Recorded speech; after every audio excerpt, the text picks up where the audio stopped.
Friends, family, and keepers of the faith, welcome to another Del Boy blog. And as always, we're going to date stamp this.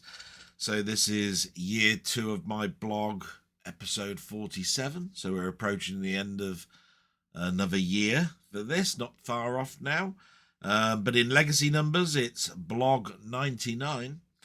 And it's dated 14th of January 2024. Yeah, we're 2 weeks in now into the new year, and it's been an interesting week. I've tended to find, that the things that I've learnt this week is that you really never really understand the hardships of things until they happen to you. So we've heard in the news how difficult it is to, visit a doctor, see the same doctor when they're all locums, that sort of thing. So it was my birthday this week. There's the only card I got, look, from my mum over there. And I bought myself, a little treat. I bought myself one of them big bars of dairy milk, This one was a fruit and nut one. And I put it in the fridge. And it got towards sort of like the time where there was nothing on telly and I wanted to watch a film, and I took it out the fridge and I thought, oh, that looks nice, and I took a chunk out of it and that was all right. My front teeth were all right, but I started to chew it and the tip of a molar snapped off, and the enamel that goes down into your gum, a sliver, went with it. And I thought, oh, bugger. And then it's been irritating against the side of my cheek. And it's not hurting because it didn't, break any filling or go down to any nerve, so that I'm in no pain. But you then think, oh, dentists. And how difficult dentist is. I bet you any money I'm not on the National Health Register anymore at the dentist because I haven't been since COVID. Bad of me, I know, but things sort of get on top of you, and you lose track, apart from, you need to cut your hair every now and again, and, go for your blood pressure checks and all of that sort of stuff. The sort of dentist and the money that's required for it sort of went to the other side. It's the same with Specsavers. You're supposed to go every 2 years. I should go this year because it'll be my 3rd year. You see, I should go. So I phoned up my old dentist, and of course they said, yeah, we struck you off after not contacting us after 2 years. So I said, are you taking NHS patients? Are you, can I put myself on a waiting list? They said there's no waiting list, and we're taking private only. So then starts the haul, isn't it? You start going on to Google, you type in your hometown and dentist, and you see all of the different dentists that come up. And some of them are contact by email, some of them are contact over the phone. I went to one website, which is a walk-in dentist, thinking that might be more opportunist for national health. And the lovely lady that I spoke to phoned me up because I had one of them virtual chats, and they called me back. And she said, we are taking national health, but it's a waiting list and it'll be a couple of months. And I went, oh, okay. Can I just take some advice about something? I've got some of this stuff that you can put, where if you lose a filling and stuff, but it says it has to be removed by a dentist within 48 hours. How dangerous is this stuff? She said, oh, don't do that unless you're going to come and see our dentist within 48 hours. Do as the label says, so don't use that. So I went, okay, fine. So she put me on the waiting list, and then I started phoning around. I asked my original dentist that I used to be with how much it was to go private, and I waited for the email to come through, and they listed how much it would be to have a singular checkup with x-rays, and how much a general filling or chip would cost. So I waited for that, and I started to phone the others. Now I phoned up 2 others. One I haven't had a reply back to, not a good sign. The other one, they have a dentist in a small village, which is about 5 miles out from here, and one in my hometown, but they're the same branch. They came back and said, nope, they're just private now. There's no NHS at the moment. There's no waiting list. They do have NHS, but it's fully booked up. If you want to become private and come in, it would be £75 for the checkup, and then whatever it costs for the treatment afterwards. 5 minutes later, the other email came through from the original dentist, and it's £45 to be to go and have your general checkup, including X-rays. And the filling or whatever can be anything from £75 to £150. Didn't bother asking the other dentist how much it cost when it was £75. Looking at the NHS tier, there's 3 tier systems. The checkup is 26 quid. The NHS for any service up to fillings is £69, and a crown is I think it was 200. So drastic difference in price. So the tier 1 checkup is £26, but the private could be anything. So one of them I got at £45, another one is £75.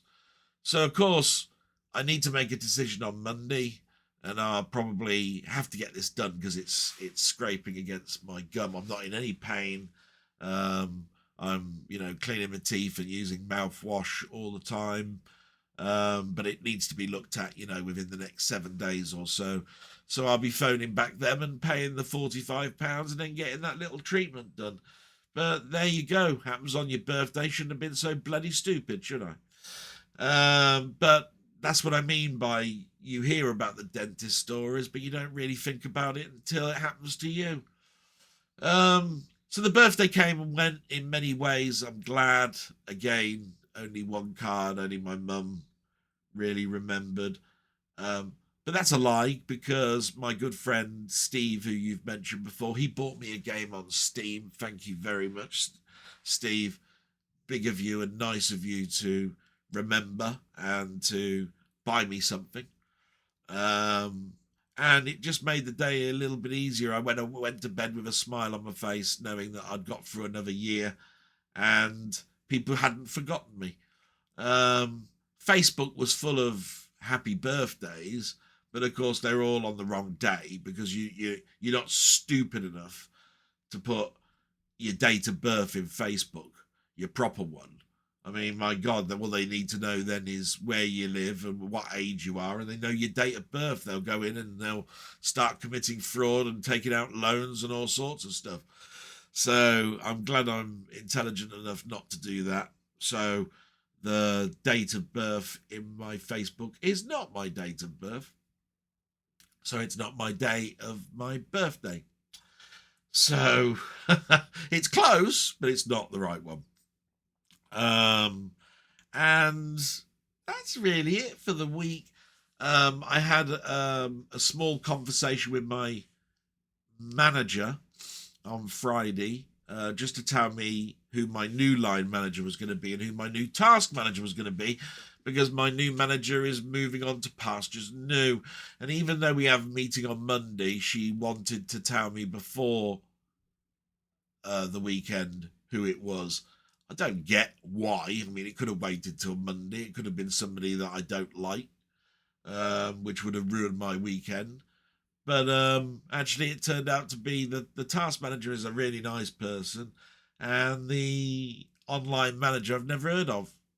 So it'll be starting afresh. That's the bad thing about having line managers change, is that you build a rapport. They know your backstory, especially the one that I've got, because it's the person who welcomed me into the MOJ 3 years ago, and so has known what I've gone through, the grievance, what's going on with HR and all of that sort of stuff. So I've either got to explain it all again, or that person is going to be given a brief, not by me, and slowly and surely we'll build up a rapport. But yeah, I'm not looking forward to all of that because it's repeat, repeat, repeat over and over again.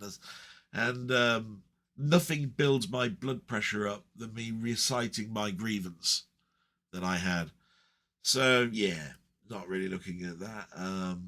Things are going well with my mouse. Like I said, really happy with my purchase with that little paddle. Really makes a difference, that little paddle. It's like a shift key on a keyboard. Really, really nice. And of course, I've had a couple of deliveries, so there'll be some trailers. So we'll move on to the news after I've just had a small drink. No advertising on this one. Oh, I do love orange juice, and it's freshly squeezed. So we go to the news. We know that this is just a date stamp. It's just to say what's going on in the week so that people that look back, especially my nephews and nieces, who this blog is really intended for, knows what was going on and can remember that week and sort of like go through what was going through my mind. Because you tend to find that the news doesn't affect youngsters, not so much. I wasn't interested in the news when I was in my 20s and 30s. I was more interested in it when I got to the 40s and in my age now. So anyway, we start off with the war, as we always do in Ukraine, because I'm a big, I said that I would always count the war in all the way through my blogs until it ends, because it can become a backstory very, very quickly. So, the article that I read was as follows. Russia launched a fearsome hypersonic missile attack in the early hours of this morning after the UK promised to send thousands of drones to Kiev. Air defences shot down the Russian missile in at least 5 regions across Ukraine, according to local officials from those provinces. Wow, a hypersonic missile. So we're starting to hear some really like proper names to these things that are going on now. A hypersonic missile. Wow. We've heard ballistic and all of those sort of stuff. So we're sending more aid. That means, obviously more taxes and so forth. I'm a big believer that what we do hopefully is mimicked by other countries and it comes to an end quicker. Not that that's happening. There was an article that said, would this war end in the air or on the ground or by sitting around a table? And there wasn't a percentage mark against it, but the indications to me are that in the air, Ukraine is slightly in a worse situation because we can supply them with planes, but the pilots that require them, training them up takes months, and we want to supply our own pilots. So I know that that's a big problem. Plus, they're not part of NATO yet. So again, it has to be done by gifting it to another country who then is not also part of NATO that can then gift it to Ukraine to give it to them. Oh, it's a complex thing. But all I can say is, just like every week, I wish Ukraine well. I'm fully behind you. Let's get this war ended. And we move on to UK news. And as I've told you before, certain UK news is always depressing. I could go into a big long spiel about all of the stories, but I tend to like doing them now with just one line. It tells you pretty much what's going on. So there's a couple of lines here that interested me this week. The weathermen have said that there's a cold blast and more snow in store for the UK this week. Well, I saw no snow. It definitely was cold. And I dare say it's just a matter of time before we will get some snow. I did manage to go out into the garden yesterday and put some mulch down to protect some of the bulbs that I put in this year. That was difficult because the mulch is supposed to also help with the stop of growing of weeds. But you have to pull the weeds out first and then put the mulch down. Otherwise, they're just going to continue to grow. It won't do anything. It hasn't got a pesticide in it. So I've had to do what I can around the base of the bulbs and put it down, but not totally weed the garden. It's just you have to get on your knees to do that, and I'm not in a good position at the moment to do that. So I've just sort of like it's almost like putting a layer of hay over the top of your garden so that it keeps the cold out of the bulbs, and you chop the old dead leaves flat so that the leaves don't take the cold and don't directly move it into the bulb. So of course I did that. So hopefully that'll help with next year, with my little gardening projects that I have going on later on this year, because we'll be heading into a stage where I've got to tidy the garden soon, in preparation for spring. So we're not that far off. Moving on. This was a little article that intrigued me. A huge rise this month in money being stolen via recruitment scam texts and WhatsApp messages. So apparently, just after Christmas, this scam started using WhatsApp and your mobile phone's text system to get money out of you. And it's in tandem with recruitment, because I dare say there are recruitment drives at the beginning of the year. So yeah, not good, that is. That's just, again, me thinking about fraud and how that hit me this year. So that was interesting read. The post office scandal that I talked about last week, which I've known an awful lot about, over for at least the last 3 years, but was dramatized only last week and has raised a lot of media attention. It says here the post office scandal inquiry started this week, and next week it's 4 days of Fujitsu having to answer questions on the Horizon system, which is the IT system that's caused all the problems. So yeah, I listened on Radio 5 what was going on. There was one whole day taken up by this facilitator type person who interviewed the post office masters, asking questions in regards to fraud and how he thought that they'd done it, that there was nothing wrong with the Horizon system, etc., etc. And he was bringing in all sorts of like what he believes tangible reasons on why he didn't question the Horizon system, and that he always thought that the person was guilty going in, and so therefore had all sorts of accusations of bullying and all sorts of stuff brought against him during this inquiry. And I say to that, yeah, good on you, because we've all seen these dramas and police interviews and all of that sort of stuff where you're supposed to be in there for questioning, and you know that they've gone in there with I need to get this pinned on you to get it closed. So as far as I'm concerned, you're the likely suspect, so I'll count you as guilty before you even start. And I'm sure that isn't the case for everything. But it's just we see so much on the TV, we think of it as just being normal. So that's an interesting one, really. It's all dependent on your thoughts at the time. But from what I was listening on the radio, this guy definitely went in with the idea that the person was guilty and that the Horizon system was innocent, which is bad. That's biased. So that was interesting this week. And then there was the sad news that one of our ex-England managers, who wasn't English actually, his name was Sven Goran Eriksson, that was our England manager for quite a few years. He led us to 2 World Cups and a European Cup, so he was there for a while. He announced that he's got cancer, and he's been diagnosed as having a year to live, which I think is a very brave thing to actually announce.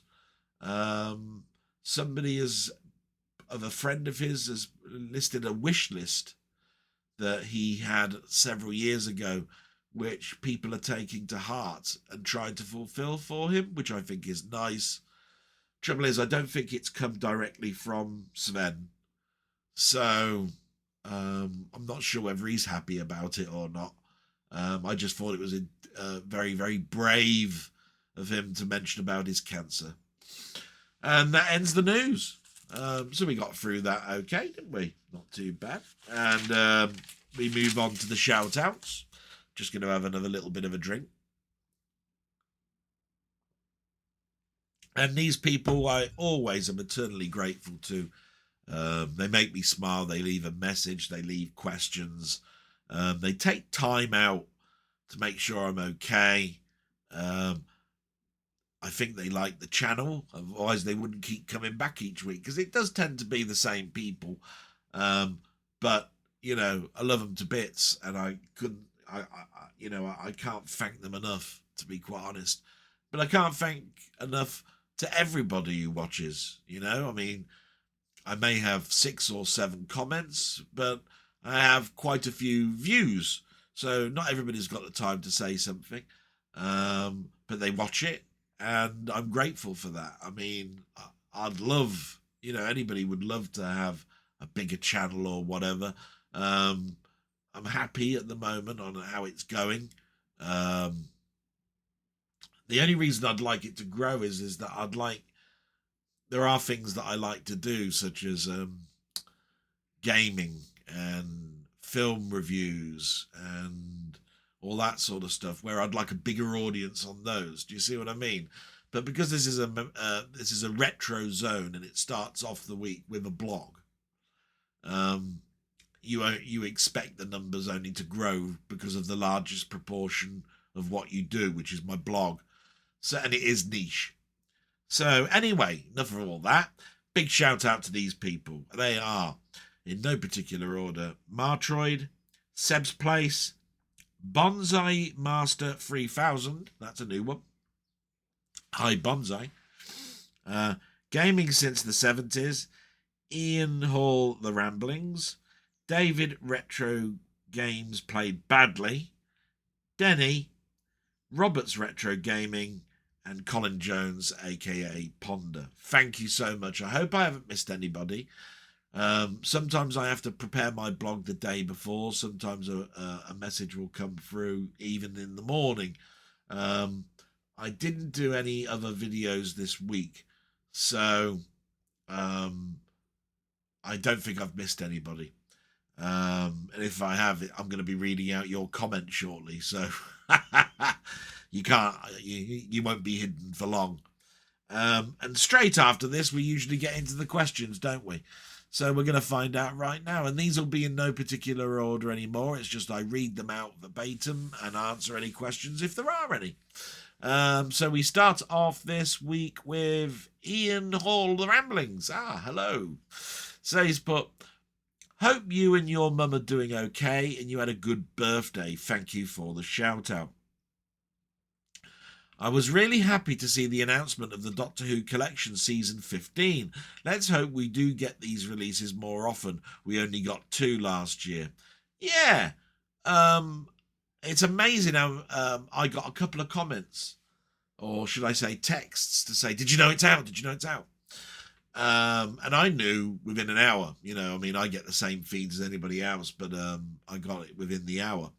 Amazon didn't really put their pre-order up for a good 3 or 4 hours. In fact, Germany was the fastest to bring it out within the hour, but you could order it through HMV, like very, very quickly through them.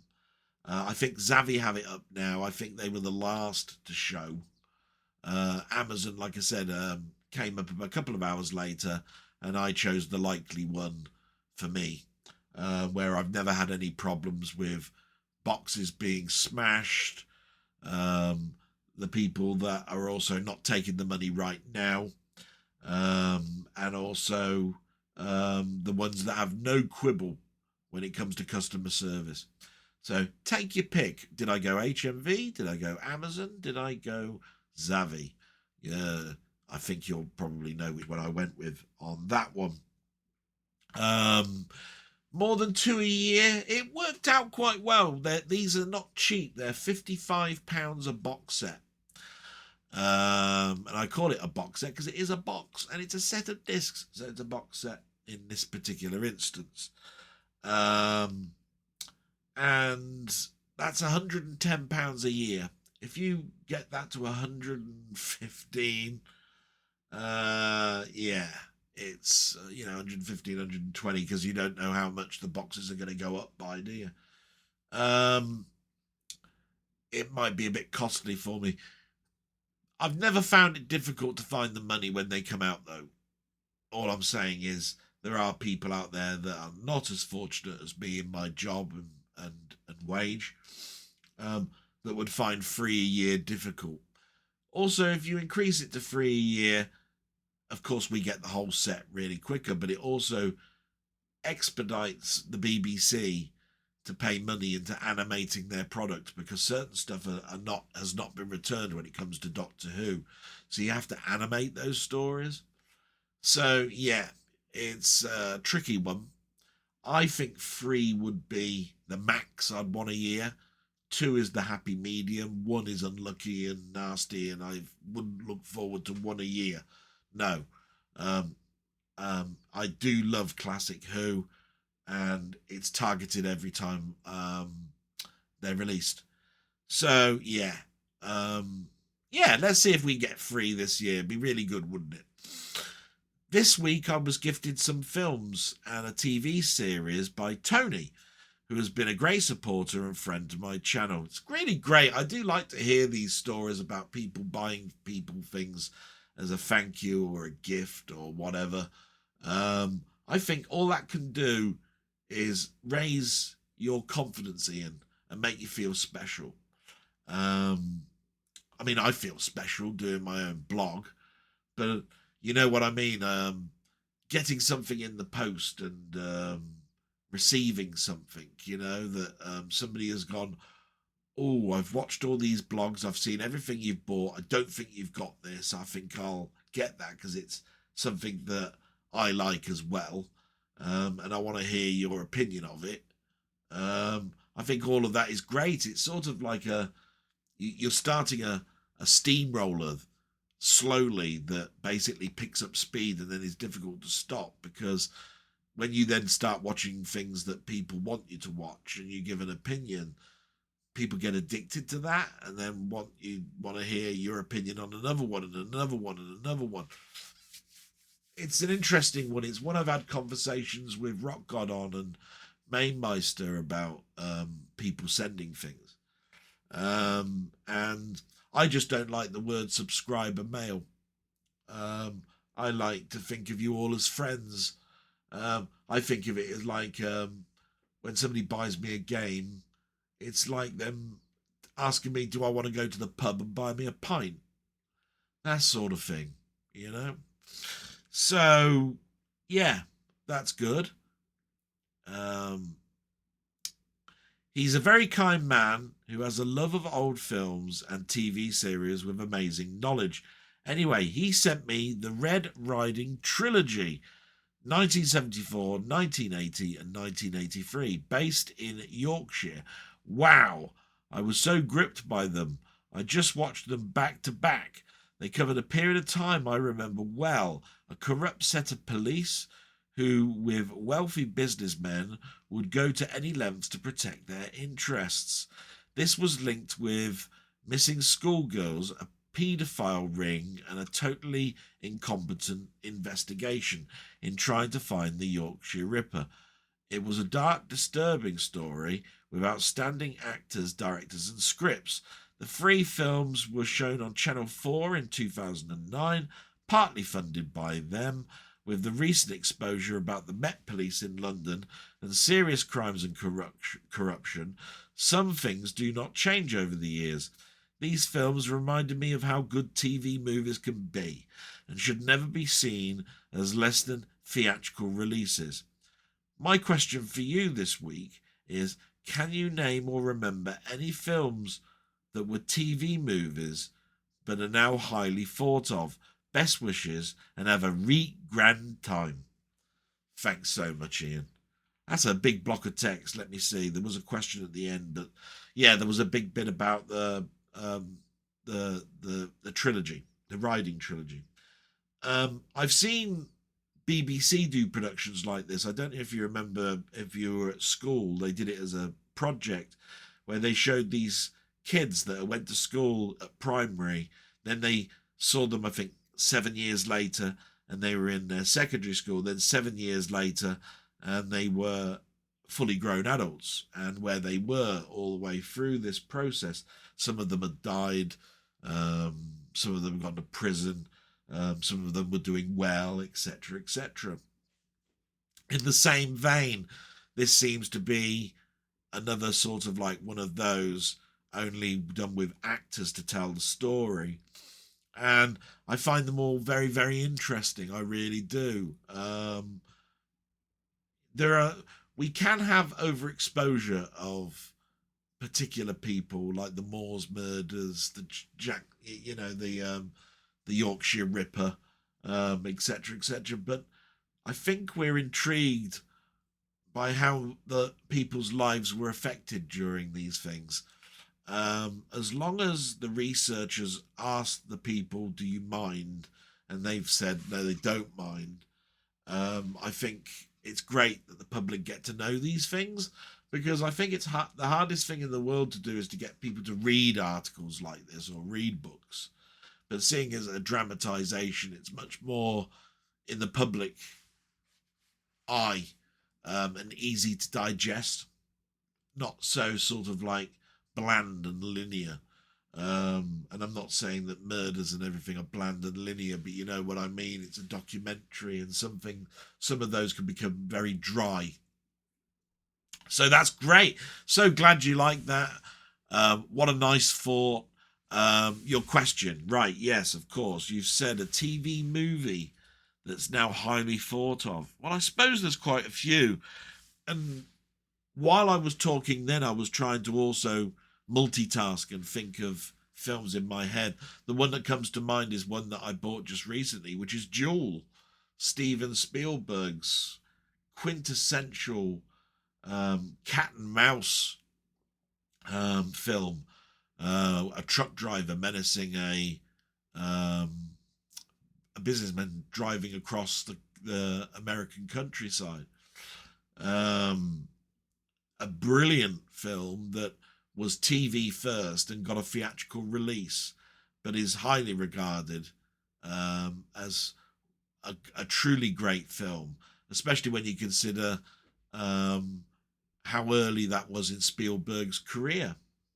He'd only done a couple of things before then, all TV related, all I think were eventually given a small theatrical release, but it was Jaws obviously that escalated him into the stratosphere. So that one comes to mind. Let's see. Stephen King's It was a 2-part TV movie, which got a theatrical release, I think. Not that this requires a theatrical release, it's what's considered in your question as being highly thought of, and I think that one's quite highly thought of. It's definitely a creepy film. It's definitely a piece from its time. It's been remade. In the same way that Salem's Lot, which we've talked about quite a lot in the last couple of weeks because of David Soul's untimely death, as a theatrical release, it doesn't work.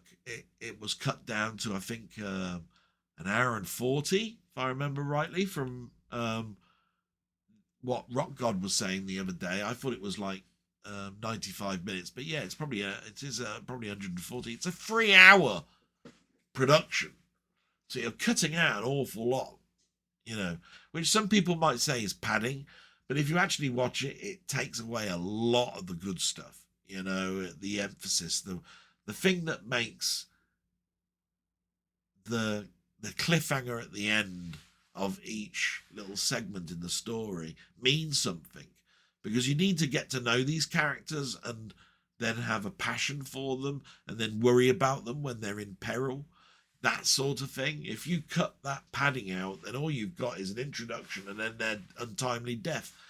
you have no, therefore, feeling for them. So, yeah. So, I've mentioned Salem's Lot there, It, and Duel. There is an anthology film that I think was just a TV thing called Trilogy of Terror. Now, the reason that one springs to mind is because it had a doll. And I thought the doll was scary. It was like a voodoo doll.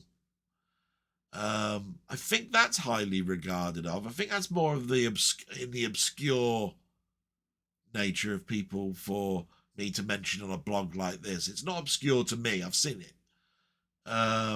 But I do like those anthology horror films because I do like the idea of watching a little segment of a story followed by another story followed by another story and encompass it into a bigger production. It's quite nice to do that. So I think those are the ones that come to mind, and I hope that's good enough for you. And I think there's a couple there. You might agree, you might disagree. I'm sure you'll let me know.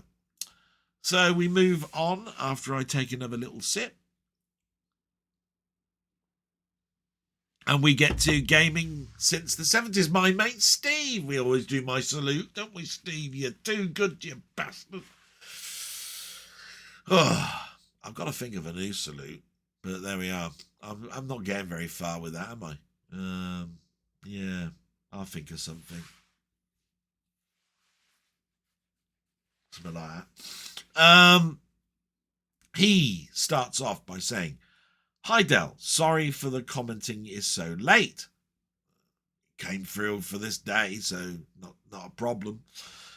Great blog as always, and thanks for answering my questions. Before I start, I need to say happy birthday, you old git." Oh, why not say happy birthday, my good friend, you old git? Thanks very much, you old slapper. Right. Ha ha. Hope you had a nice one, mate. Yeah, it was quiet. I'm glad it's out of the way. There's nothing to look forward to now the rest of the year till Christmas. So it's out of the way, really, for me. On the post office, I really don't have the words to explain how angry I am about it. It's utterly disgraceful indeed.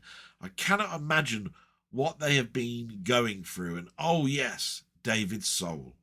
I was quite upset when I found out about that. I guess this is a good excuse to watch the complete Starsky and Hutch DVD box sets again. Also, a funny thing about that, the day after I heard about him passing, I was humming a tune in my head, and the only words I knew were, here we go, "Here I am, a million miles away from home. The Indiana wind," oh God, I know this one, yeah. "Here I am, a million miles from home. The Indiana wind and rain cuts through me. I'm lost and alone, chilled to the bone." And then you put, "Only when it had annoyed me so much that I googled the words did I found out it was Silver Lady by David Soul." And I excused my singing. But I thought, well, I've got to exercise my throat a little bit more, so I did that. Isn't it funny how the brain works at times? Wow. Now for a question. I'm sure you, like me, had a million different hobbies when you were a kid and in your teen years. Have you ever considered picking up one of those hobbies now? And if so, which would you do? Take care, mate, and love to your mum. Hope she's feeling better. Oh, my God. There were some things I collected. I think I've mentioned it before. I used to love collecting those Dinky and Corgi toys that were based around my favourite films and TV series. You know, so I had the SPV, the Spectrum Pursuit vehicle from Captain Scarlet. I had the Eagle from Space 99. I had the UFO Interceptor from UFO. I had Joe 90's weird looking flipping car vehicle thing. It was green, that thing was, and it had wings, and it weird, looked like I can't even explain it. And I had the Batman Corgi toy, like a lot of people did, with the blade that came out the front, and I had the what was it, the DB 7, James Bond's Goldfinger car anyway, with the ejector seat. Oh, lovely time. And I'd have loved to have kept those and expanded it, but in a good way. I'm glad it didn't, because that would cost a fortune. Nobody wants the reissues. They want the original that they bought. So that would be one. But again, I'm happy I stopped. Trading cards for comics was something that was big for me. I stopped getting those because it got ridiculous. They stopped when Marvel went bankrupt. They restarted again 10, 12 years later, and I never went back.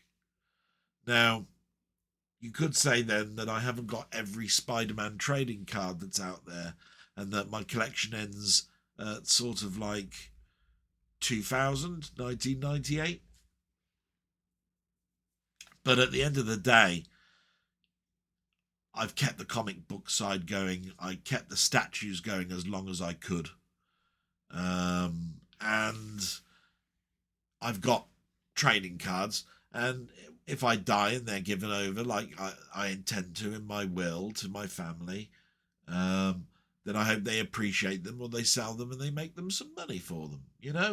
I like to get the portfolio out every now and again and flip through them and look at them, and gorgeous artwork on them. They're lovely. I believe I heard somewhere that a lot of people in the tattoo business have been buying them up off of eBay at very cheap rates for designs, ideas. What a great way to try and mimic an artist. If you went in there and say, yeah, I want a Spider-Man tattoo on my arm and I want it in the style of John Romita Sr., they'd be going, oh, shit. You know what I mean? And then you give him a card and say, that's what I want. You go, oh, right, yeah, I can do that. So, that's one I suppose I could have continued. I was never a big collector of wanting to keep big boxes of games. I've still got them, but it's not like I was fixated and wanted them on the shelves. So a lot of people have turned around and said there's no nostalgia in PCs. I disagree with that. They were beige boxes. They weren't of any particular design that you can think back on and say, I even remember the shape of it. But you have a nostalgia because you remember taking the chip out or changing the graphic card or the sound card. But more importantly, when you had the boxes, they're in eras. You know what I mean? And each one will say recommended and best, best settings and all of this sort of stuff. And your nostalgia then goes based on the games that you were playing on it. So, yeah. I'm not answering the question very easily. I will say this. I'm happy with what I'm collecting now. If I had the money, the expanse of what I collect now would be bigger. But I haven't got the space. I haven't got the money. So I'm not upset. It's just I recognize I could never continue with it.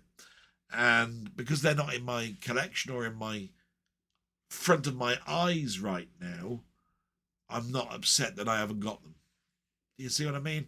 I'm happy to have them as a nice nostalgic memory. And if I'm ever a millionaire, all that can change.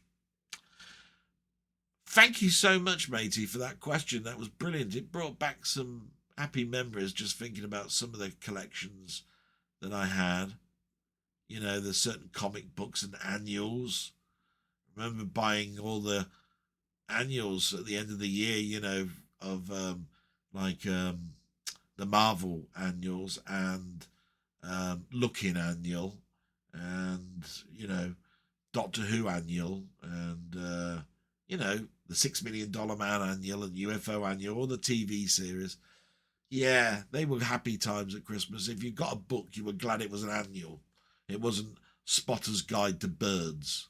You know what I mean? Thank you so much for that, matey. And we move on. We get to Seb's place. Well done, Seb. We'll talk about you in a little bit later. You've only put one line here, so it won't take long. Late listen for me this week, and thanks for keeping me company whilst I tried to break stuff at work. Well, you're not in prison, are you? Breaking stones? No. So, my pleasure. I hope you got great enjoyment. You didn't say whether you did or not, but thank you so much for watching, Seb. Nice of you to comment. And now we move to my mate Denny. All right, so this is going to be a long one. So you know what that means? It means a drink.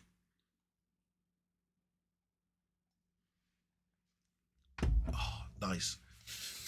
So he goes, hiya, mate. Hope things are improving with you regarding your health. Hope to speak very soon. Work has been an absolute nightmare with night shifts and afternoon duties. Light is at the end of the tunnel in a few days, so hopefully our next live stream will be very soon. Looking forward to that. Kicking back and relaxing with good company. Yes, and thank you so much for that, Denny. We're going to have a conversation early this week, Monday, Tuesday, I believe. And we're going to set a date and the subject matter and get a live stream out before the end of the month. So totally looking forward to that. Had so much fun with the Christmas one. It seems like an age ago now, even though it was only a couple of weeks. But yeah, great time, and I'm really looking forward to that. The post office scandal is just that. The people who put them forward for prosecution should face it themselves. How on earth, with so many discrepancies, did it get this far without fully checking the facts before pulling people's lives apart? Some, I believe, took their own lives. Now the government want the quibble on payouts to those wrongly convicted. Shameful. Yes, just for people who don't listen to the news, there is now legislation going through. So it's going to be made law, an actual thing changed in our democracy laws, where these particular people are all now going to be acquitted. There's a payment of up to 75,000 instantly going to be paid, but it will take time for this legislation to go through. He said a couple of weeks. And then some bright spark turned around and said, yeah, but what about the people that actually did commit the fraud? These ones that did do that, and it has nothing to do with the Horizon system. For which the answer from the government was, you have to take the rough with the smooth. And that we hope that there is only a small percentage of these bad people where they were rightly committed fraud and are now going to be acquitted and get money.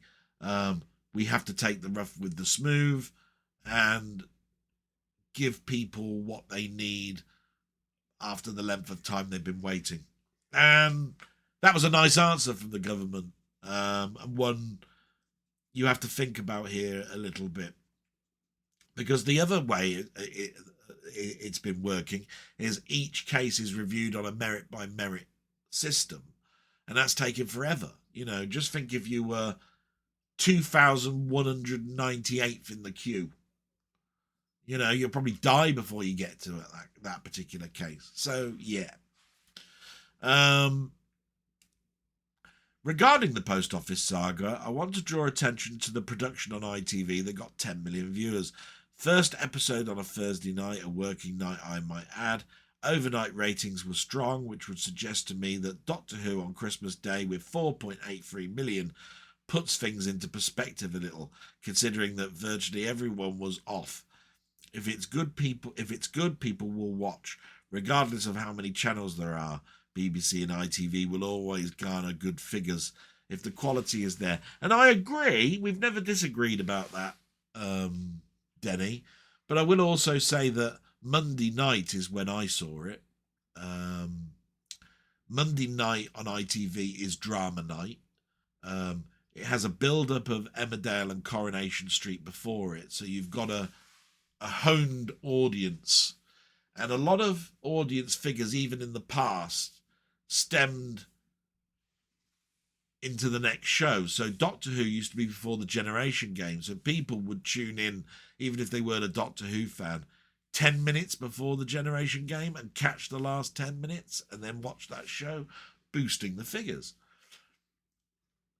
I've liked ITV dramas at 9. It's always been a great slot for it. I mean, what else is on? Shit. So I do take that into consideration. And when it comes to Christmas, it's a hit and miss thing, because on Christmas Day, yes, everybody's about. But then you've also got family around, and you've also got people having meals at different times. Some people have it at 1 o'clock, then go to the pub and then watch the King's Message. Some people have their dinner late at 5 o'clock, have all their family around up until that point. So yeah, I think when it comes to viewing figures, I've always said this, that it's very difficult to gauge now. Very difficult to gauge with all the channels. I still say that the amount of channels splits this. The only way you're going to know that is to take a slice of time, 9 o'clock, say, on a Monday, and you list every single channel and you get every single viewer figure for it, total it up and see how many figures there are. And when you consider that is 60 million, probably closer to 70 million or more in England alone, just see how many people were watching the boob tube at that time across all.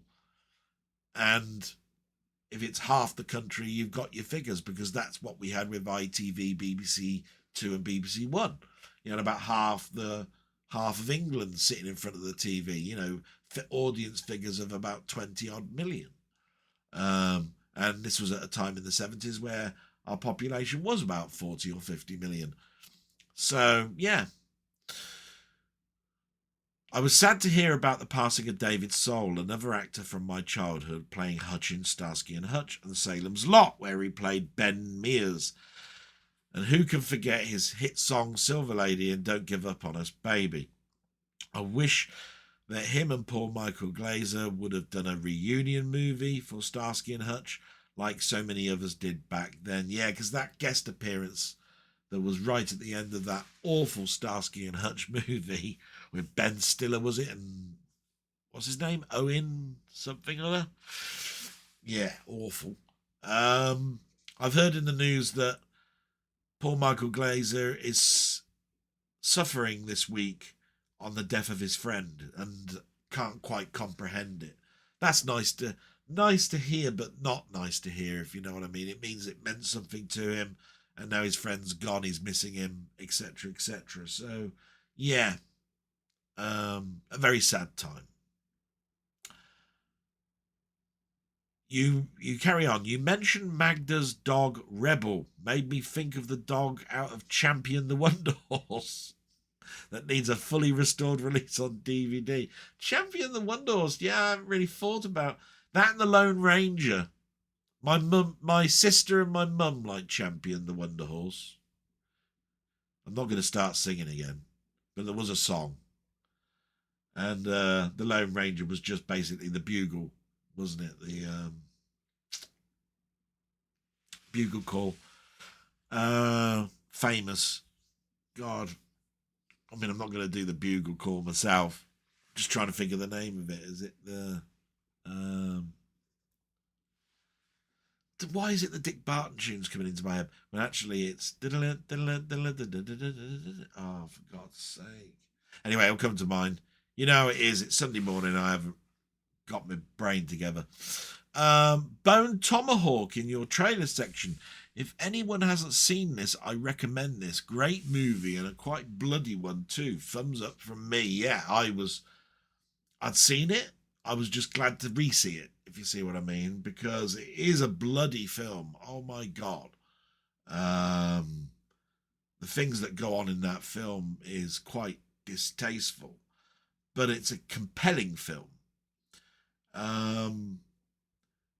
And I can't quite understand why it took so long to make that film.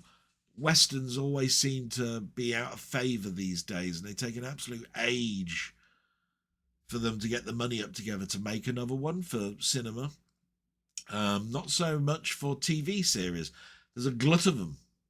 Ever since Deadwood came out, I think people have liked to go back over Westerns. I like them. I think they're great. No, thinking about that particular era in America. When you've seen so much of Victorian England, do you see what I mean? So we know what the streets of London looked like in Queen Victoria's reign. When you look at the same period over in America, it's wooden shacks, huge countryside, Indians, all sorts of stuff. So yeah, it's great. In other movie news, Tom Cruise has signed a non-exclusive deal with Warner Brothers that shouldn't affect his films with Paramount. As I understand it, Top Gun 3 and another Mission Impossible film are still in production under Paramount. Hopefully another Interview with a Vampire would be shot somewhere down the line. I'm doubting that one, Denny. Interview with the Vampire's just come out with a TV series, which has also got a spin-off from that. If you listen to Play Tendo Guy this week. It's great that he's got another deal. It keeps him going. I didn't know they were making a Top Gun 3. It doesn't come to any surprise, but I wish they'd stop. Top Gun 2 was highly regarded as one of the better films of last year. It definitely is a reference disc for showing off a 4K picture on your TV and sound. So why spoil it by bringing out a third that would be totally shit? Mission Impossible's just on and on and on, isn't it? I mean, you can't stop that flipping train if you tried. You say, question for this week. Here we go. Going back to the 80s, who do you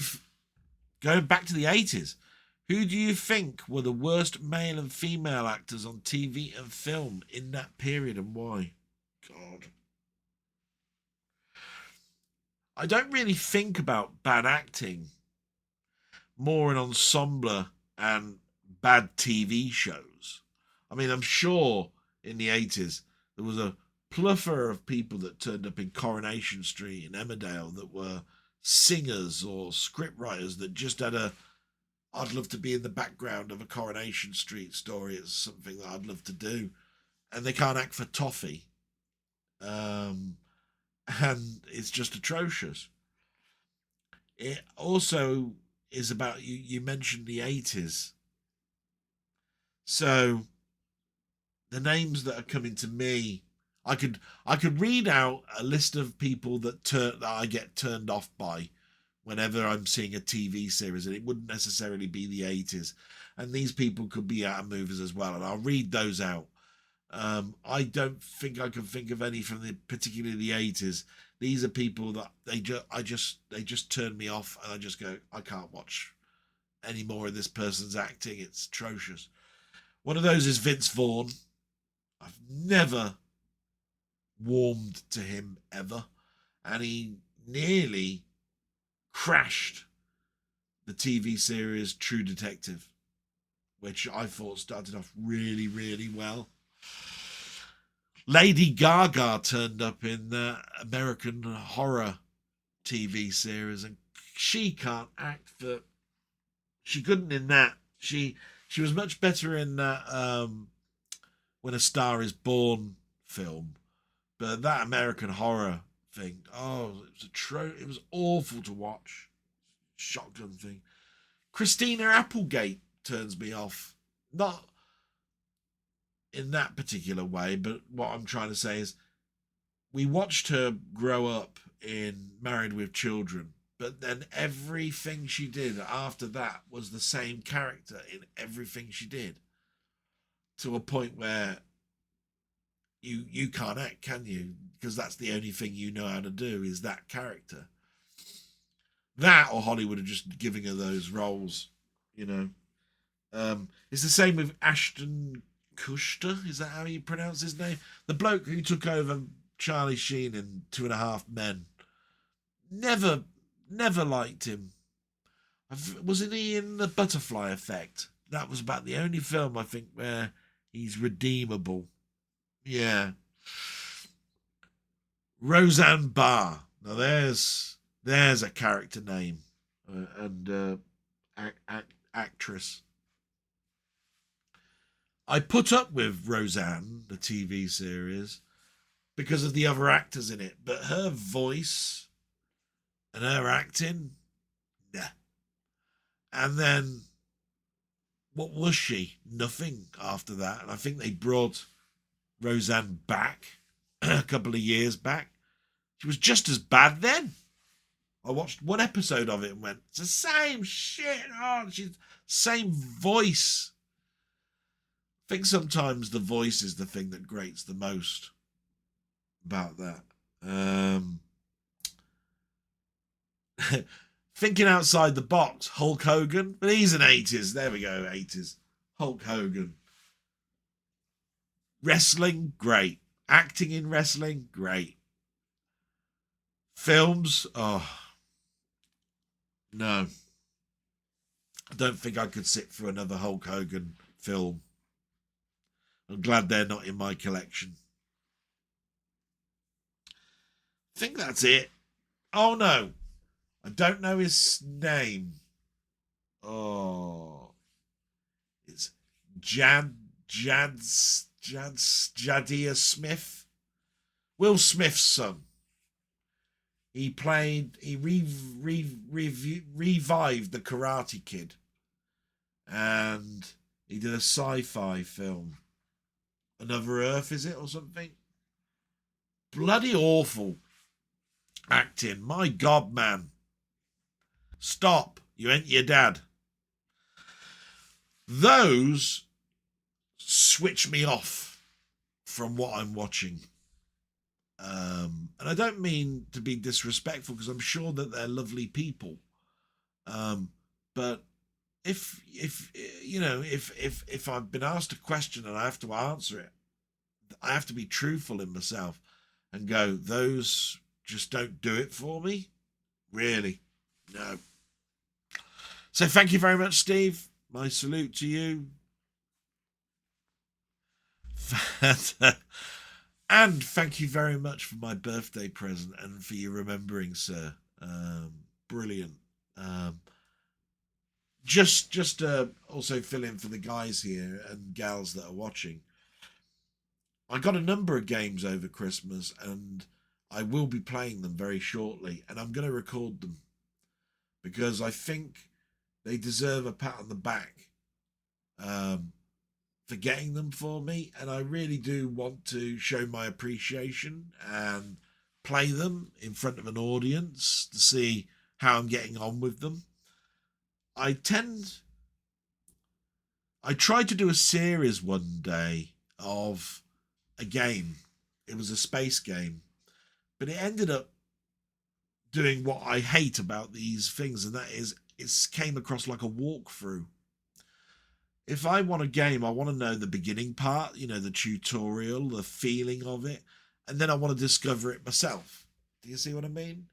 If I start watching somebody play something and it goes into a series, it ends up becoming a walkthrough, and a walkthrough then stops me from playing it because I've seen it. I've seen everything in it. There's nothing to discover.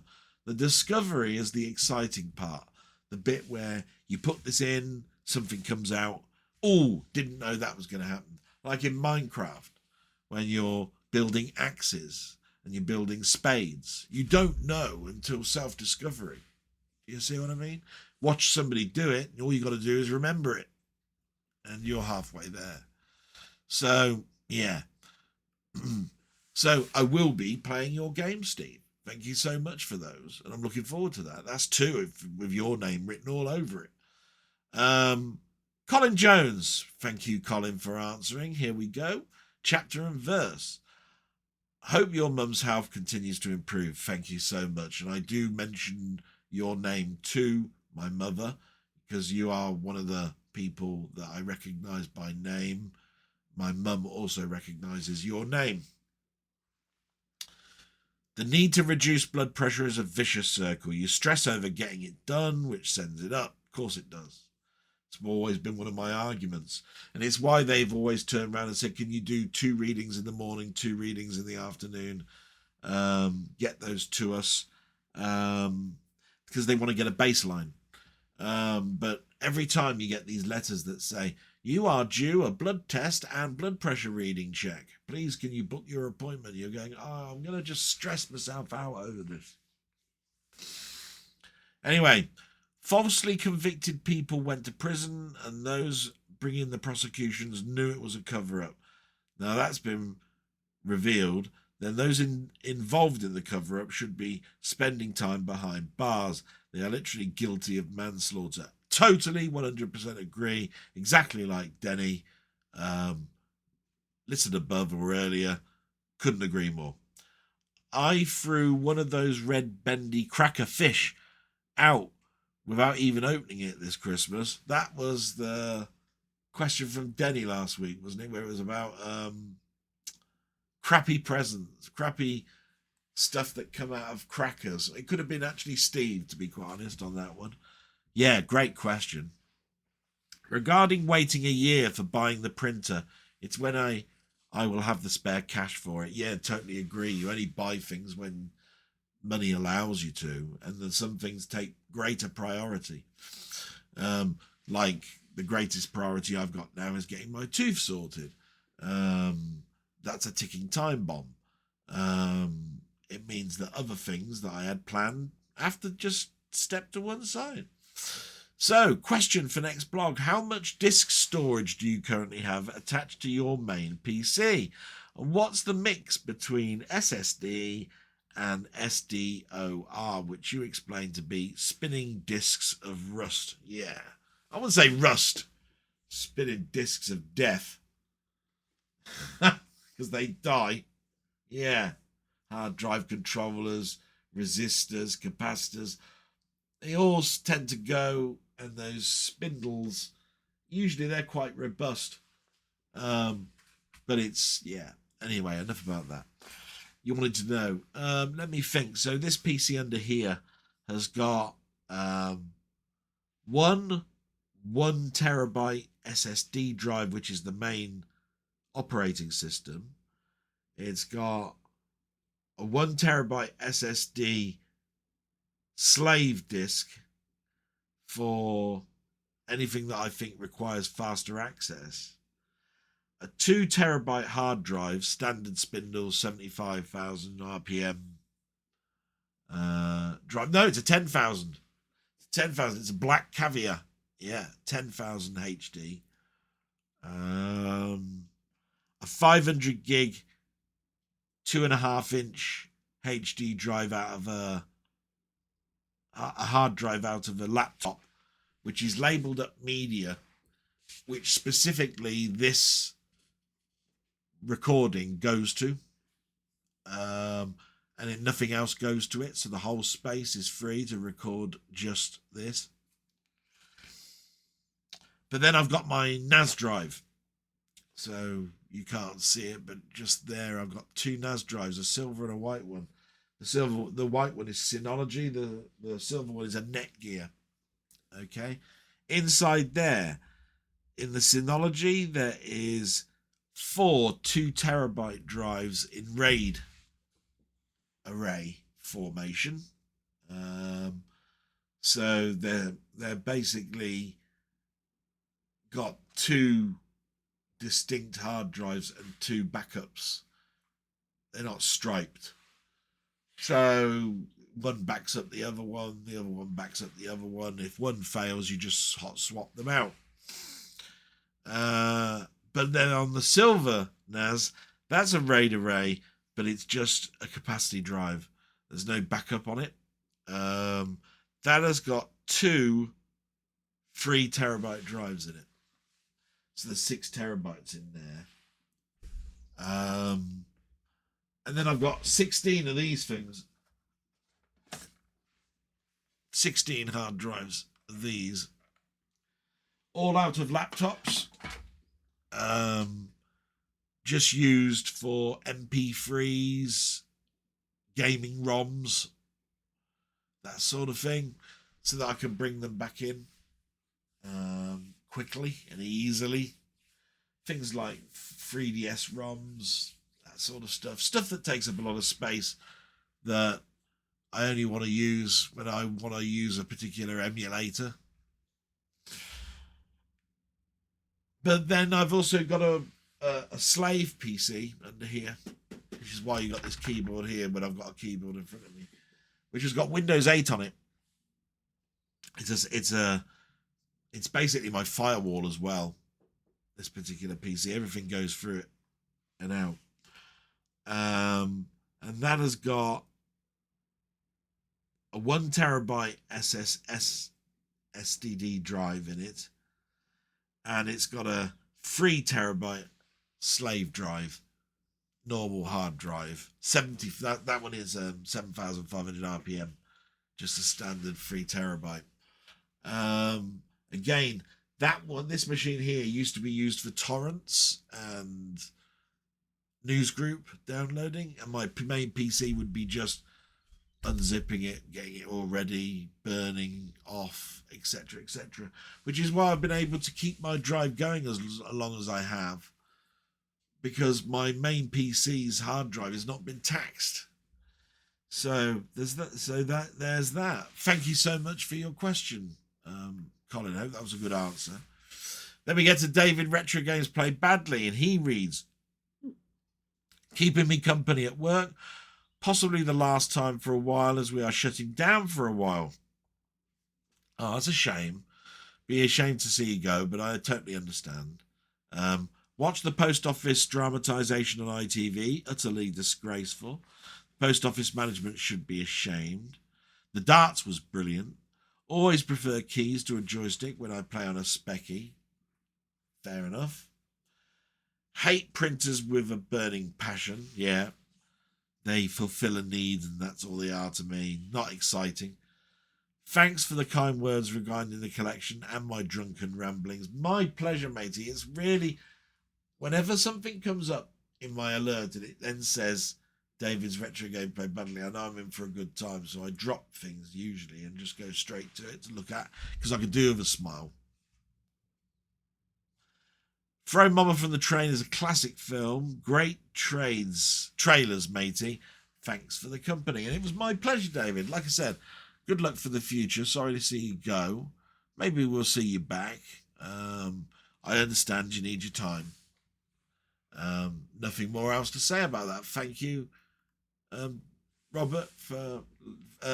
David, for all of your time.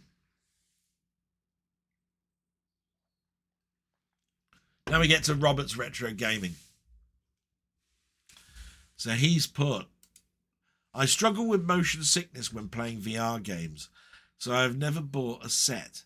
The Oculus 3 made me almost immediately nauseous when playing a fighter pilot game for only a few minutes. It occurred to me recently that I might try a motion sickness medication to see if it helps, but I don't know that I'd want to medicate myself in order to play games very often. Games like Beat Saber are okay though, where the player is not moving through the environment. I reserve the right to add another comment or two, as I have to stop watching now, and I'm only about halfway through. Happy New Year, and you didn't continue, so I take it you got just halfway through. I did actually answer you on this one because it's an interesting subject about VR and motion sickness. But I went along these lines and I said to you, no problem, Robert. I would look for a setting in VR called VR tunneling as a way to compensate for motion sickness. The issue is not restricted to just Meta or the Meta 3, but many VR units. And flight sims have a more realistic horizon than Beat Saber's cartoony graphic and horizon use. The game I am in, Asgard Wrath, has a tunneling setting of 1 to 3 and has been known to help a lot. Look forward to reading more. So what I was trying to say there is something in most games called tunneling. And then when you buy a game from the Meta Store, it's got a severity rating for how much this is going to affect you with imbalance and motion sickness. 1 to 5, I think it goes to. So they're always handy to have. But I understand where you're coming from. It'd be probably the same with cars. You get this motion sickness because the horizon line is constantly changing, but your head's not, as a general rule. Then we get to Bonsai Master 300, and he puts, "At last, time to watch one of your streams. I really like your little section on the news. I like to get a normal person's view on things going on in the UK and overseas. Such a shame about David Soul. Salem's Lot was a great film and really scared me a lot. Love these streams." Thank you so much. And it's nice that we got new blood. Thank you. I hope you come back. I hope that reading out was perfectly fine to you. Brilliant. And the last comment is Martroid, where he's put, "I don't think I've thought of that Born Free movie since I was very, very young. Even though that song will be forever embedded in my psyche. Wonderful stuff. I've never heard of that Bone Tomahawk, but it looks like something I'd already love. Finally, I've got to say that Spider-Man tomb of a book is huge. Physical size aside, it must be quite an undertaking to create something like that." Yes, it is. And you can imagine how grateful I was when it came through the door. Brilliant. I will do an opening of that. And that's the end of the questions. I just wanted to say I'm going to take a small break. Starting to feel a bit giddy, talking and so forth. But I won't be long. And it'll seem like seconds to you. So see you in a moment.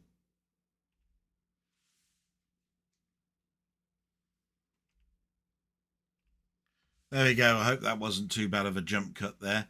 But we're moving now on to watched on YouTube this week. Yes. So with me being at work, you know, it's obviously I watch a little bit less. I mean, there's still crap on TV, but I try to balance out knowledge, you know, over watching something for entertainment reasons. So there's 2 stay points that are always in there, which is This Week in Retro and Techmo. This Week in Retro came back this week. There was some sad news in one of the guys that has his own channel as well. I think it's a play on words for Amiga and 500. I think it's 005. It's backwards. It's 005 something or other. But the subjects this week were the reason is now known on why X-Wing was not developed or ported over to the Amiga. Tetris has now been beaten, so Tetris is now dead. That was the subject. And 2024 is the best year for retro, in their opinion, what they feel anyway. So a nice little insight there. Yeah. Quite liked all of that stuff in there. A little bit of everything for me. The Tetris I already knew about. See, they read out things that are in Reddit and subjects and topics, which is a good place to go to, I dare say. I'm not a big Reddit user, but that's where the Tetris came from for definite, because that came up in all my news streams. I think there was a broadcaster of a Monday morning TV show that said that the person should get out more, cause controversy or something. Anyway, and Techmoan came out with a 21st century background music player. So he did that because he wanted to get a bland piece of equipment out the way after he'd done so many unique ones. What background music is those players that play in planes, that play in stores, all of that sort of stuff. And in the past, depending on the technology of that era, you had things like vinyl records, tapes, but they had to constantly play. So there were things like weird mechanisms where the tape would have 10 tapes that dropped in. When one finished, it dropped the next one and moved a conveyor belt, moved the other one back to the top. So it was constantly in a play loop and all sorts of stuff. Very interesting. But of course, when you're looking at something of a modern era background music player, they're basically little Raspberry Pis or PCs with a license agreement to a media streamer, so that you get a selection of plays, which then recycle themselves over over 14 or 30 days period. So yeah, bit boring, but nice to see. And he took it to bits and showed that it was a Linux operating system, etc., etc. Very interesting. We then moved to an interesting article that just came out after Christmas, which was from RMC. And that's the same sort of person who does This Week in Retro, Neil. He wanted to show how his channel is doing, and he did a retrospective, not to gloat about how well he's doing, but how YouTube's logarithm works in his head, because nobody really knows. And he wanted to show the pits and troughs, I suppose, of certain stuff that he's presented on, what worked, what didn't work, what he's being forced to do by YouTube because they're fully pushing it, and that he's having to do the same thing. So that was interesting, because I learned an awful lot on that. I then went to the soundtrack channel, which I haven't been for a long time. Soundtrack channel used to be something that I used to go to an awful lot, because it's how I used to listen to my music if I didn't watch a film. And I was in a chat channel, and we were just talking about soundtracks. So of course I instantly put a couple of links to the soundtrack channel to play off the main feed to say why I like that particular track. And it was a good way of getting a little bit of music across without being copyrighted, because it was just a chat, great way of doing that. And had a blast reminiscing about some scores. The two that I placed in there, by the way, were the main theme from Escape from the Planet of the Apes, which is a brilliant Jerry Goldsmith score, which has a massive bass line in it. Lots of drums, because you need to have that tribal instinct of it for the apes. And then there's some weird instruments to imitate the shoreline, because if you've watched the beginning of that scene, you'll know that the apes land in the sea on the side of a coast in America. I think it's California, not sure. So of course you have to replicate that without synthesizers. So that would have been something like sand on the same sort of surface as a tambourine, and you swish it around, and that's what would make the sound of the water splashing against the shore. And the other one was The River, which never really gets mentioned too much. There's a film called The River with Sissy Spacek and Mel Gibson, but it was one of my vinyl albums that was sort of like a joy of the in that particular year for me, because I'm not a big John Williams fan, but it was so out of the ordinary on how he does music generally. It was sort of like a joyous type tune, not really reminiscent of a river too much, but I can, if without thinking of the title sequence, when I'm listening to the music, I can think of a river when I'm listening to it. But it really is a good track. It's just one of those jolly tracks that is great to have in your collection. So that was great. So those were the two tracks I played. Then I went to the Commodore Computer Museum, because the advertisement came out, and the article, which was hot news this week, was that the same people that make the Commodore 64 Mini and the Amiga Mini and the full-size version of the Commodore have released recently what their next set of minis and large player device computers are going to be, replications. And the next one in their batch is the Atari 400, which I don't think is that iconic, because I think the Atari 800 was more iconic. But it is only a mini, so the keyboard doesn't work. So it's just nice to have. The shape and design, though, I would go with the Atari 800 every time, because the design, the shape was exactly the same. The keyboard was a travelator keyboard rather than membrane. And that might be the reason why they did it, because the other minis have got proper keyboards, replicated, just a block that looked like a keyboard, a membrane. You just do it flat with letters. You know what I mean? It's quite simple to do. An interesting design.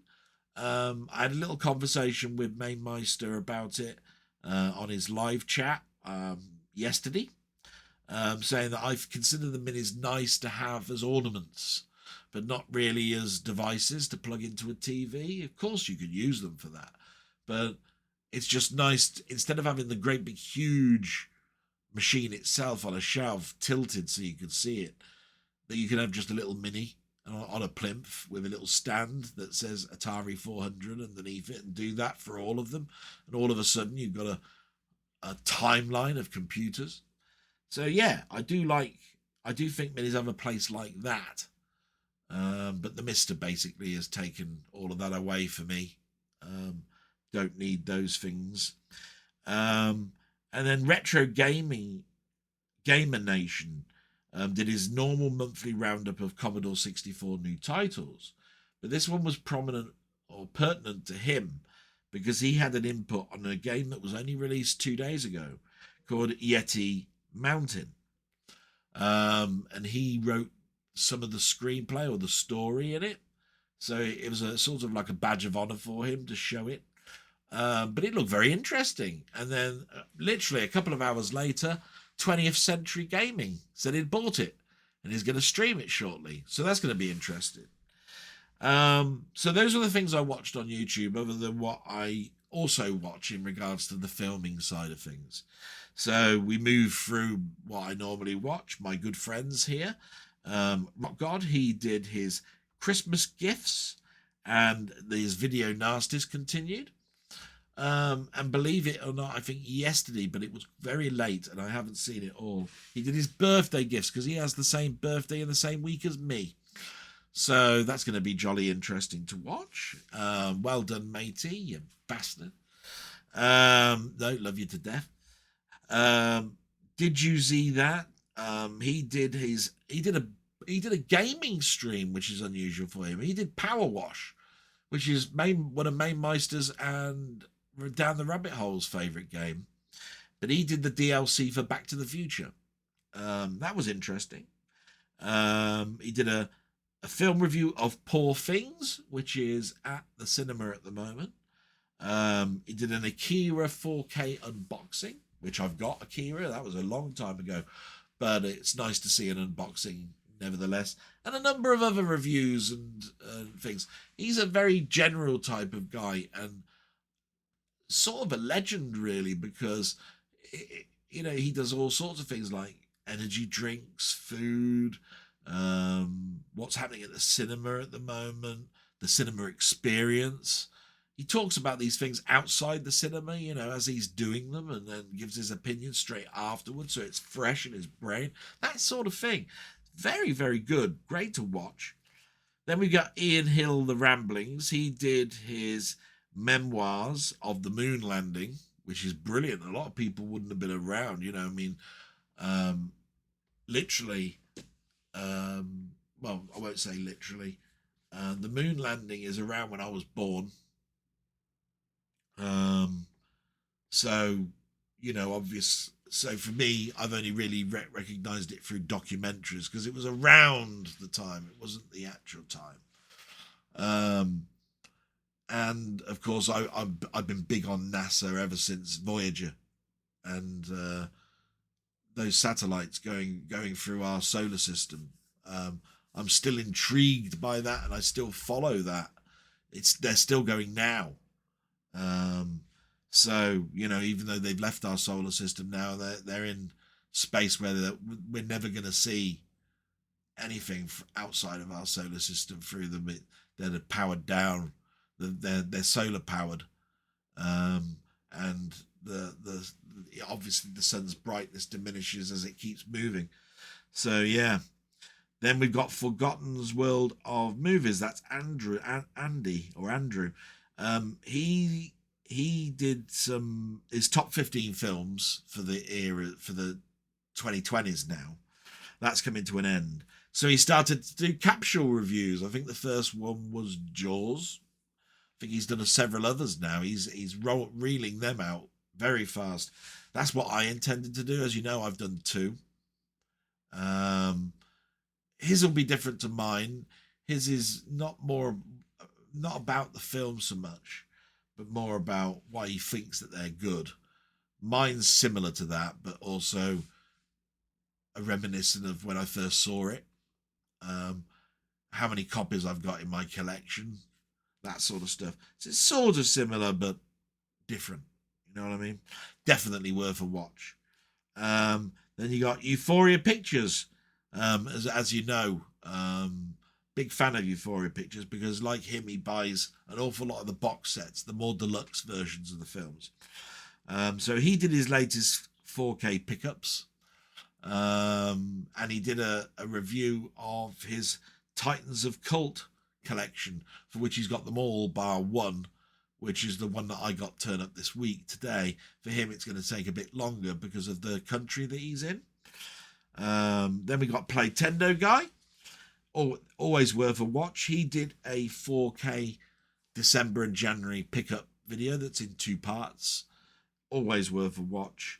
And then we have, of course, the movie chat on Friday with Scott, the movie critic, good friend of mine, and he did on his own channel subscription mail. So he has had some items turn up from fans for which he wanted to show off, and why not? That's what you should do.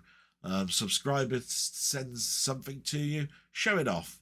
They want, you know, it helps the person who sent it, and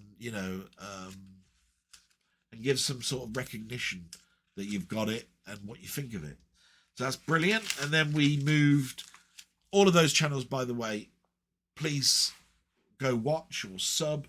LFC even went to some of the movie ones this week. I think he had a great time. He looked like he was having a good time. He was participating. They were reading out his questions. Brilliant. And we now move to the last part, your YouTube. Stuff I've watched by the people that I'm involved with in Discord and friends of this channel, and what you've brought out this week and whether I found it entertaining. So Down the Rabbit Hole is the one at the top. He did 2 videos that I saw this week. He might have done another one, but I haven't seen it yet if there is. He did a sort of a semi-review and play of a game called Tennis for Two. It's by Bally. It came out in 1984. But he reminisced about the fact that it was based upon the very, very, very, very, very first computer game, which was done on an oscilloscope, which was a tennis game. Very hard to set up. I've played that before, and I've tried to set it up with a trackball and a joystick and failed miserably with my X-Arcade system, which is just here. You can't see that either. So that was great.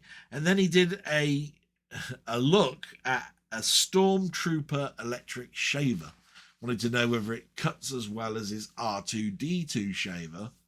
Same thing from Star Wars. And some of its unique features on how you clean it and all that sort of stuff. So all of that was very interesting. And then we get to gaming since the 70s. My mate Steve, you bastard.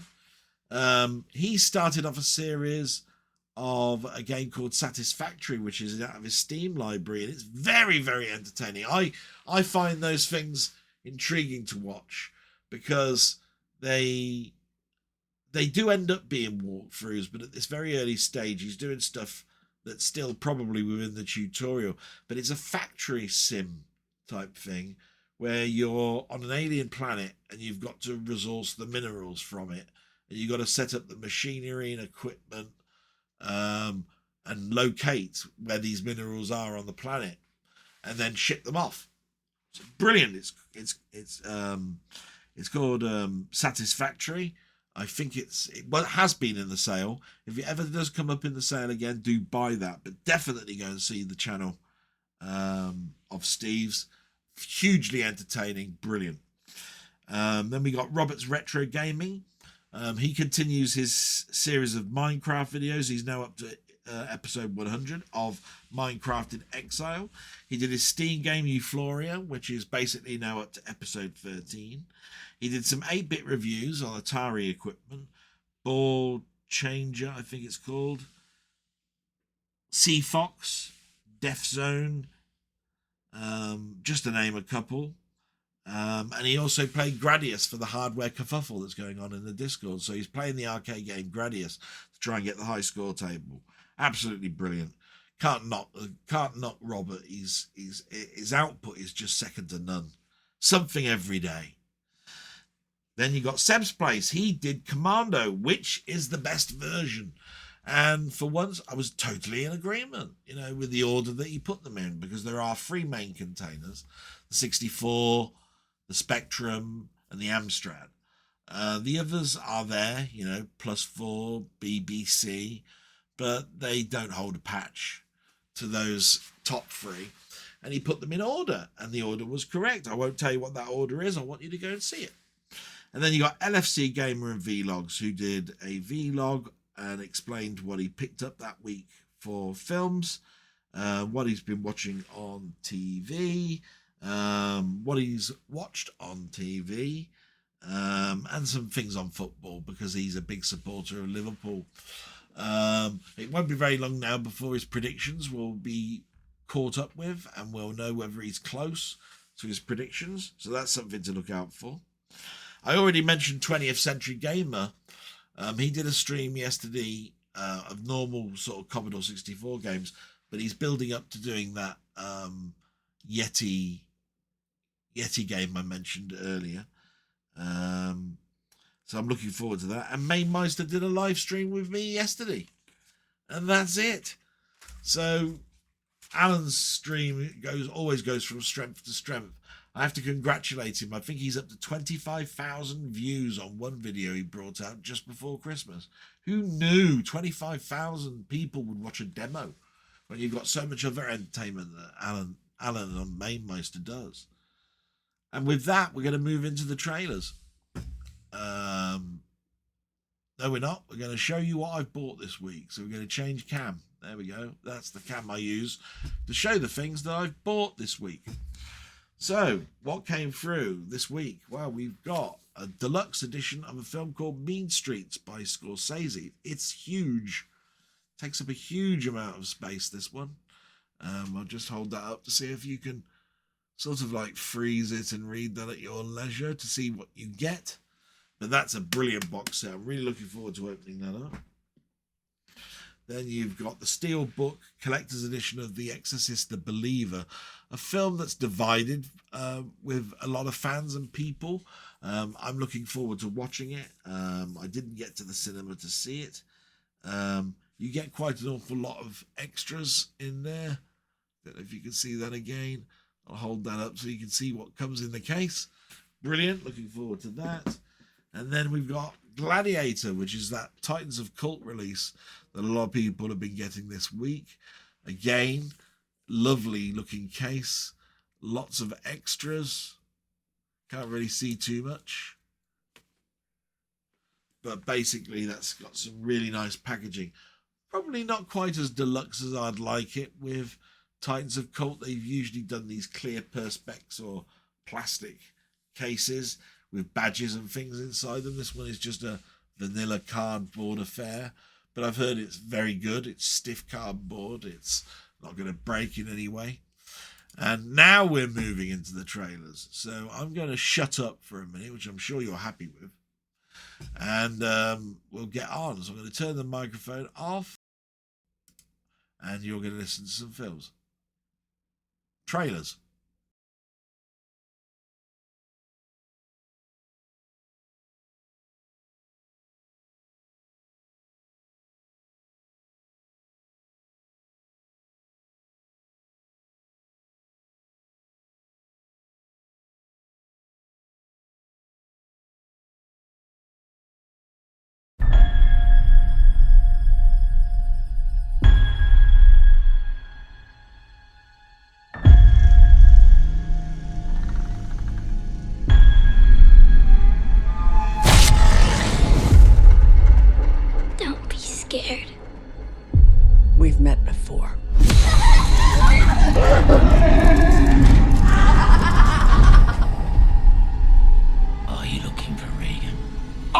Reagan!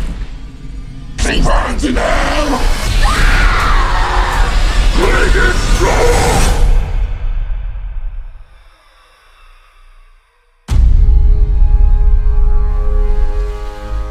What do you think evil is? I'll tell you what I think it is. We're born in this world with hope and dreams and a desire to be happy. Dad? Something's going on with my daughter. No! No! It's happening to my daughter, too. The devil has one wish. Wherever those girls went, they brought something back with them. To make us lose faith. But I believe you can help get our daughters back. To kill it in us. And the devil never gives up. She knows who I am. Where's the other girl?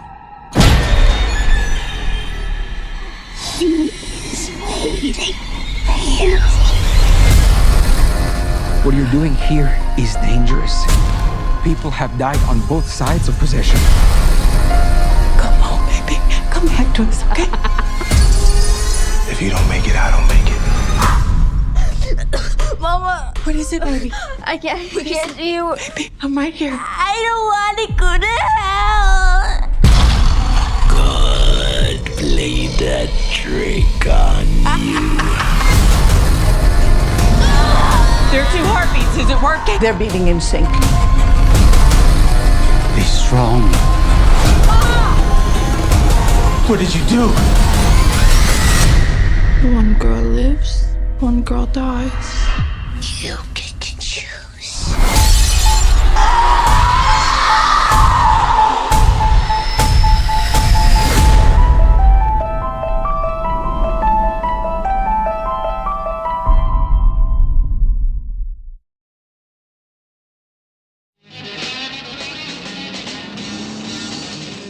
These are honorable men. You know, Tony, you got a way about talking about one thing and then zap. Charlie, You gotta be like me. Tony, Just be sure and tell him to be here tonight, all right? Michael, Giovanni. You're still around that kid, Johnny Boy. This Johnny Boy is named after me. Nice, huh? Oh, sure. But this Johnny Boy is a little bit like your friend Groppy, half crazy. I understand you try to help him out because of our family and his family. Well, that's nice, I understand. But watch yourself. Don't spoil anything. Honorable men go with honorable men. 4 honorable men. And Johnny Boy. Why didn't you make your payment last Tuesday? What do you mean? I made my payment last Tuesday. What are you talking about? Charlie, you don't know what He's here. Where? Out front. He's here? Yeah. So what do I care? All right, let me go get him. We'll straighten this thing out, all right? Hey, wait a minute, Charlie. What? Well, you're right. I'm right. Yeah, was it last Tuesday? Yeah, that's the Tuesday. That was last week. That's before the one that's about to come up. My mistake. I'm sorry. Forgive me. It was last week, the week before that I was thinking of. 4 honorable men. And Johnny. Hey, there ain't nothing wrong with me, my friend. I'm feeling fine. Keep your mouth shut. We're not gonna pay. We're not paying. Joey. But why? We just said we were gonna have a drink. And we don't pay mooks. What's a mook? A mook? What's a mook? I don't know. What's a mook? You can't call me a mook. I can't? No. I'll give you mook. Honorable men. They will pay their debt tonight in mean streets. I see what you're doing. I saw you. What happens when she... You know, I borrow money all over this neighborhood, left and right, from everybody. I never paid them back, so I can't borrow no money from nobody no more, right? So who does that leave me to borrow money from but you? I borrow money from you because you're the only fucker around here that I can borrow money from without paying back, right? Because I don't give this shit about you or nobody else. Come on. Come on. Come on. Come on. Honorable men. Honorable men.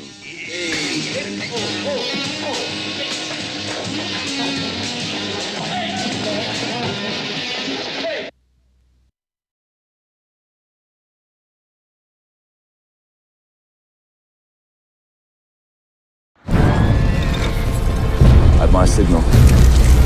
Unleash hell.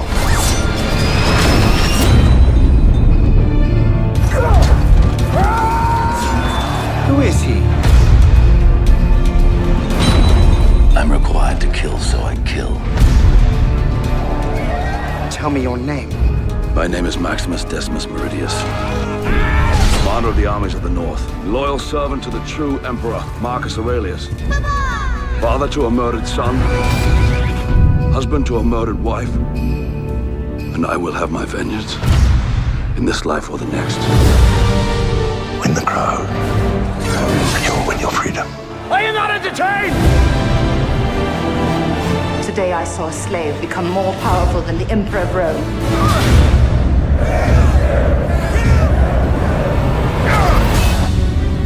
I will give them something they've never seen before. Am I not merciful?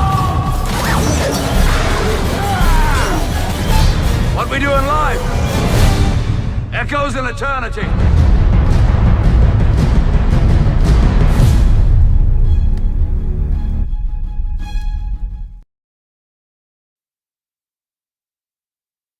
We switch you to the state capitol, where His Excellency, the Governor, is speaking from the Executive Mansion.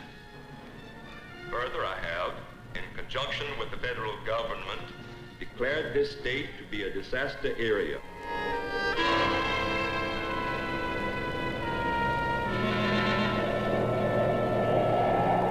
I was sent to keep you here until they come. To kill me.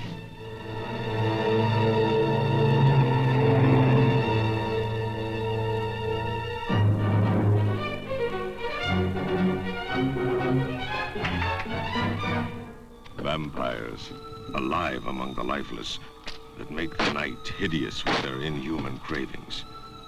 If they are not destroyed in the flaming pits of hellfire, or staked to the ground in the light of the sun, will the unbelievable become real?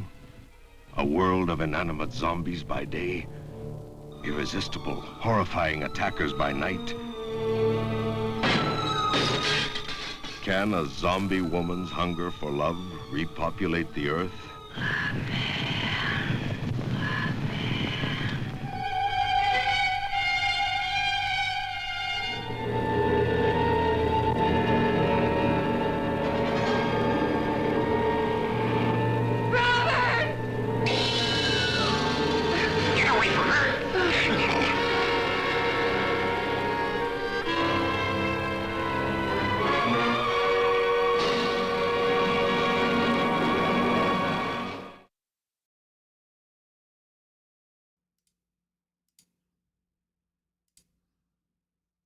Yeah, sorry about that little. I was trying to work out which film I was going to be playing on first and so forth. But you saw a few trailers there. Some of the stuff is there because I'm going to be watching it very shortly because I've just bought it. And the last one there is an old favourite that basically I just fancied watching this week. It was Last Man on Earth, Vincent Price early film. But it's obviously been remade. The one that I remember the most fondly is the Omega Man, Charlton Heston, which was the rewrite of that particular film. And then just recently, should I say, the latest version or reincarnation of that film is I Am Legend, Will Smith's film. All of them have sort of like good points and bad points to them. Vincent Price's is sort of like early rough draft quintessential sort of version like the book, and Omega Man is the one that I will always think is that film done correctly. And it's just got everything. The music score on it by Ron Grainer is brilliant. Charlton Heston, he seemed like the man alone, always, in denial about how the world has become this way, and it's partly because of him. And the Will Smith one is just a modern take. So basically a lot of CGI, a lot of gloss, but the story is essentially still there. So that's one of those ones where I've got all of them in physical media in some way or form, and I've even got the book for Of I Am Legend. So yeah, it's a dystopian future mixed in with sort of like vampire tropes. So yeah, but what's not to like, really? And with that, I'm waffling and going on. I'm sure you'd like to have your Sunday back, or whenever you're watching this. I hope it's been entertaining. I'm looking forward to the next one. It's going to be an interesting year. Hopefully my tooth is not going to become numb and horrible. But like I say, these things happen. And I've got to always remember to reset every day, like I have been doing, and thinking of the world and my life as half full, not half empty. And with that, I'm going to say salute. Thank you so much. There will be more content coming out, a lot more. So stay tuned, and thank you so much. Bye-bye.